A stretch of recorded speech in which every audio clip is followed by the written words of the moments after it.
नमस्कार, मी अविनाश जाधव, मनसे ठाणे पालघर जिल्हाध्यक्ष।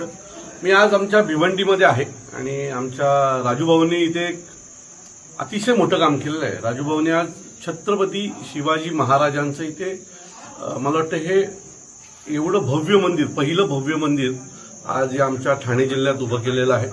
खरं तर तुम्ही जर हे मंदिर पाहाल तर याचं उद्घाटन होणं अजून बाकी आहे, पण ज्या पद्धतीने हे मंदिर बांधलंय तुम्हाला असं वाटेल की कुठल्या तरी प्राचीन मंदिरात आलोय। आणि त्याचा जर प्रवेशद्वार तुम्ही पाहाल मागे तर तो गडकिल्ल्यांसारखा बनवलेला आहे।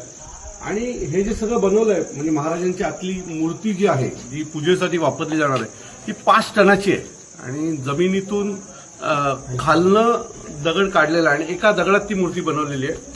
मला असं वाटतं की महाराजांवर अनेक गोष्टी घडत असतात, पण खरं तर महाराज लोकांच्या मनामनात आहेत। आता ते मंदिरात येणार आहेत। मी तुम्हाला सगळ्यांना विनंती करतो की येता 14 मार्च पासून ते 17 मार्च पर्यंत याचं जीर्णोद्धार आणि सगळ्या गोष्टी होणार आहेत।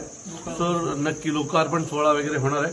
तर संपूर्ण महाराष्ट्रातल्या सर्व शिवप्रेमींना माझी विनंती आहे की एकदा नक्की येऊन पहा की एक तरुण मुलगा येतो आणि स्वखर्चाने कामाला सुरुवात करतो, नंतर अनेक मित्र जमतात, ते हातभार लावतात आणि त्यातून एक सुंदर स्वतःच्या स्वखर्चाने एक सुंदर छत्रपती शिवाजी महाराजांचं जे मंदिर बनलंय ना, ते तुम्ही सगळ्यांनी पाहायला या। मी इथे आल्याच्या नंतर नेत्रदीपक असं हे सगळं बनवलंय।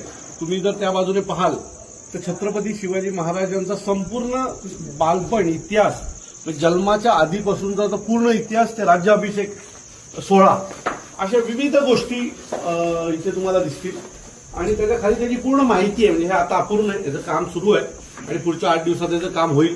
पण ज्या वेळेला हे काम होईल त्यावेळेला मला वाटत नाही की महाराजांचं असं दुसरीकडे कुठेच जगभरात मंदिर नसेल आणि पर्यटन म्हणून लोक इथे येतीलच, पण जेवढे महाराष्ट्रातले शिवभक्त आहेत त्यांना माझी कळकळीची विनंती आहे, नक्की भेट द्या। राजूभाऊने जे काय काम केलंय ते खूप मोठं आहे। म्हणजे छत्रपती शिवाजी महाराजांचं मंदिर बांधावं आणि अनेक लोक घोषणा देतात, अनेक गोष्टी बोलत असतात, पण बोलण्याच्या पलीकडे पण पुढच्या स्टेपला जाणं आणि महाराजांचं मंदिर उभारणं हे आमच्या राजूभाऊंनी केलंय। अतिशय उत्तम मंदिर आहे, नक्की या, पहा। मी तुम्हाला खात्रीने सांगतो की तुम्ही जाताना तुमच्या अंगावर शहारे आल्याशिवाय जाणार नाही। धन्यवाद। छत्रपती शिवाजी महाराज की जय।